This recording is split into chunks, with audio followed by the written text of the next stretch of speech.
Hello guys, welcome to academic classes. मेरा नाम मनोज कुमार मिश्रा है और यह है आपकी इंग्लिश क्लासेस। आज हम पढ़ेंगे द सेंटेंस के बारे में। बहुत इम्पोर्टेंट टॉपिक है आपका इंग्लिश का। तो अब जो इंग्लिश के जो सेंटेंस लिखते हैं आप, उनके फॉर्मेट्स इसी पे डिपेंड करता है और वो कैसे लिखे जाते हैं, ये सब इसी पे आते हैं। तो चलिए एक पढ़ते हैं, इसको शुरू करते हैं। उससे पहले please subscribe the channel and press the bell icon. और आपको वीडियो पसंद आ रही तो प्लीज़ उसको लाइक शेयर फॉलो करना ना भूलें। चलिए शुरू करते हैं। तो जैसे बताया कि मैंने, टॉपिक का नाम है आपका द सेंटेंस।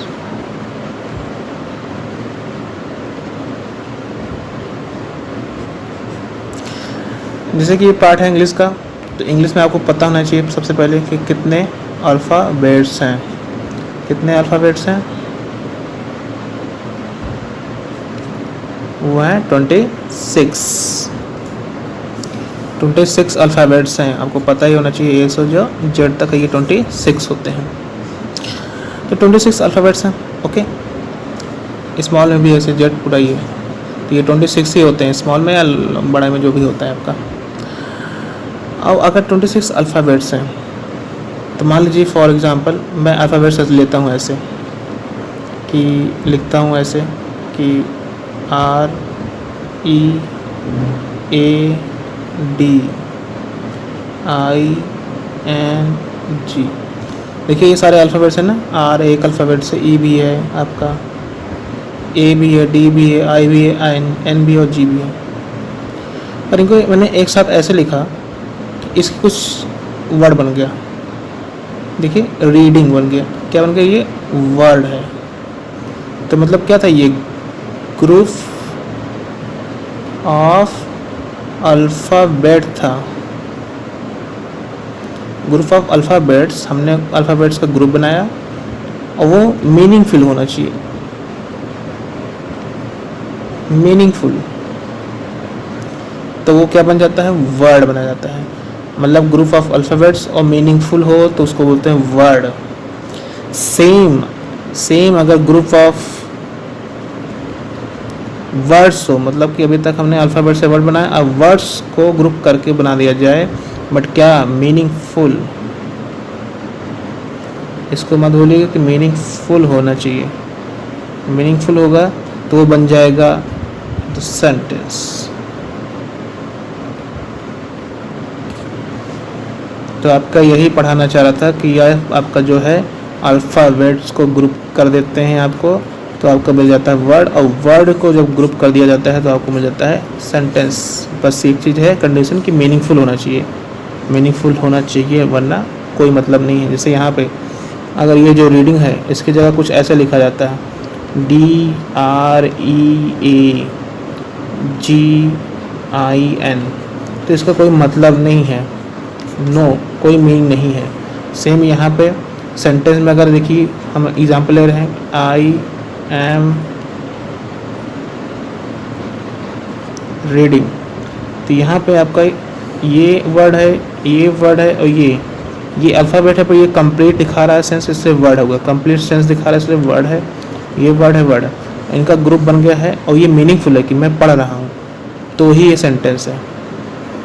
नहीं तो ये कोई मतलब नहीं हो जाता। जैसे एग्जाम्पल देख लीजिए कि अगर एग्जाम्पल ऐसे लिखा हो कि ब्यूटीफुल इज़ वेरी सी, ये सेंटेंस लिखा है बट ये मीनिंगफुल नहीं है, इसलिए ये सेंटेंस नहीं है। क्यों? क्योंकि ब्यूटीफुल मतलब खूबसूरत है बहुत, वो कोई मीनिंग नहीं है। पर उसको ऐसे लिखा जाए, सी is very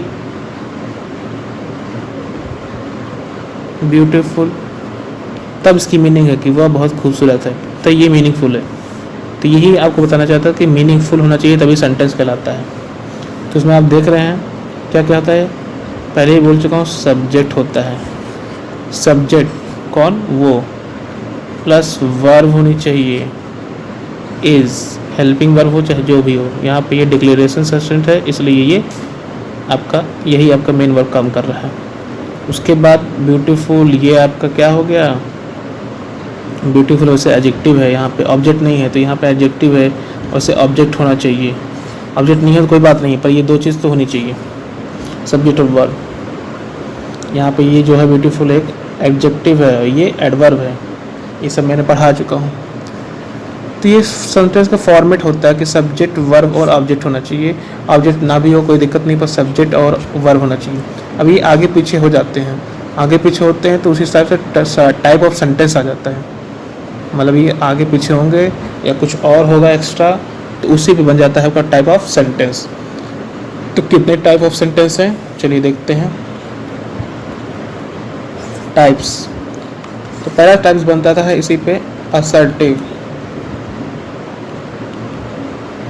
assertive sentence, assertive sentence की पहचान होती है कि यही डिक्लेरेशन है, मतलब यहाँ डिक्लेरेशन होता है, डिक्लेरेटिव होते हैं, ये डिक्लेरेटिव होते हैं, इससे उनको असर्टिव बोलते हैं। पर डिक्लेरेशन दो तरीके से होता है, जैसे कि बोलूँ मैं हिंदी में कि मैं राम हूँ, ये एक डिक्लेरेशन हो गया। अब मैं राम नहीं हूँ कि भी ये डिक्लेरेशन हो गया। दोनों फ़र्क क्या है, एक पॉजिटिव है और एक निगेटिव है, जिसमें नहीं आ गया वो निगेटिव है। इसलिए ये दो तरीके के होते हैं, एक पॉजिटिव होते हैं जिसको बोला जाता है आपको अफर्मेटिव बोला जाता है,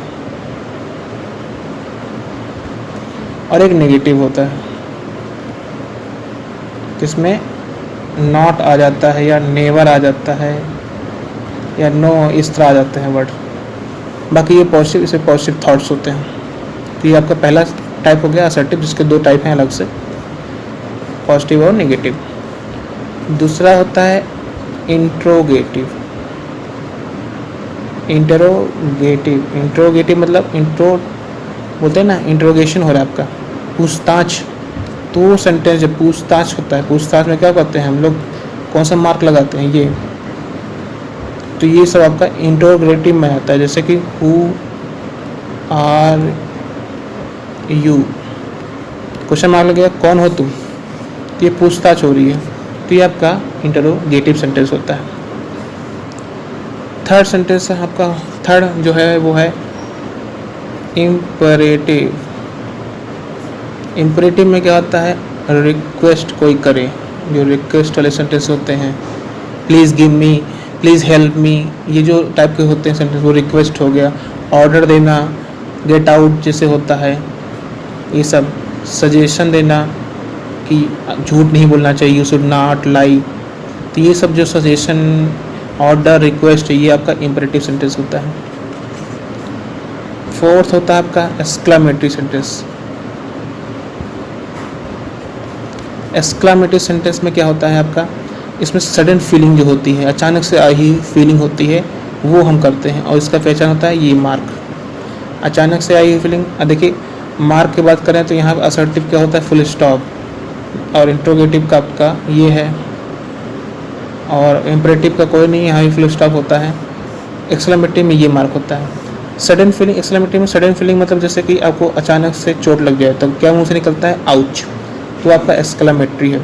मैंने आपको पढ़ाया था पार्ट ऑफ स्पीच में इंटरजेक्शन, तो वहाँ पर सडन फीलिंग के वर्ड्स जो आए थे वो इंटरजेक्शन होते थे, वर्ड्स।